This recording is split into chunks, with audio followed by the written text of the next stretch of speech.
Nadia district post অ্যাসোসিয়েশনের পক্ষ থেকে গত 5ই সেপ্টেম্বর শুরু হয় আন্ডার-12 ফুটবল টুর্নামেন্ট। নদিয়া জেলার মোট 16টি টিমের মধ্যে এই খেলা শুরু হয় কৃষ্ণনগর ডিএল রয় স্টেডিয়ামে। 16টি টিমের ভেতর ফাইনাল খেলার আনুষ্ঠানিক উদ্বোধন করেন বিখ্যাত ফুটবলার শিশির ঘোষ, রাজ্যের মন্ত্রী উজ্জ্বল বিশ্বাস, কৃষ্ণনগর লোকসভা কেন্দ্রের সাংসদ মহুয়া মৈত্র, নদিয়া জেলা পরিষদের সভাধিপতি, কৃষ্ণনগর পৌরসভার চেয়ারম্যান রীতা দাস। শনিবার ফাইনাল খেলা হয় কৃষ্ণনগর সেন্ট্রাল ক্লাব ও হরিণঘাটা বড় জাগুলি ক্লাবের সাথে। 3-0 গোলে বিজয়ী হন হরিণঘাটা বড় জাগুলি ক্লাব।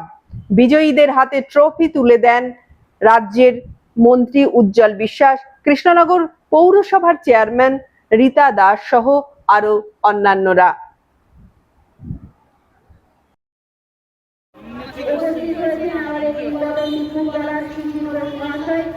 উপস্থিত আছেন আমাদের সকলের গর্বের সংসদ সম্মানীয় মহাশয়, উপস্থিত আছেন আমাদের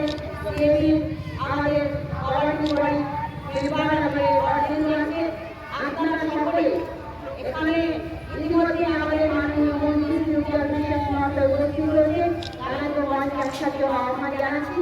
যারা কিছু নেই, আমাদের একটাই লক্ষ্য এবং উদ্দেশ্য, নদিয়ার অনেক কৃষি প্রতিভাবান ছেলে মেয়েরা আছে খেলার জগতে, তাদেরকে আলাদা একটা কৃষি পরিচিতি তৈরি করার লক্ষ্যে আমরা সকলে একসাথে নদিয়া জেলাকে বিশ্বের দরবারে আগামী দিনে তার পারমিয়ান ঘটাতে পারে, তাকে ধরতে পারে, সেই পরিষ্কার লক্ষ্যে আমরা এগিয়ে চলেছি।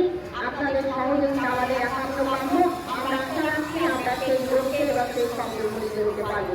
এটুকু বলে সকলের প্রতি আমাদের শ্রদ্ধা, শুভেচ্ছা এবং অভিনন্দন জানিয়ে ছোট্ট কথা পেশ করছি।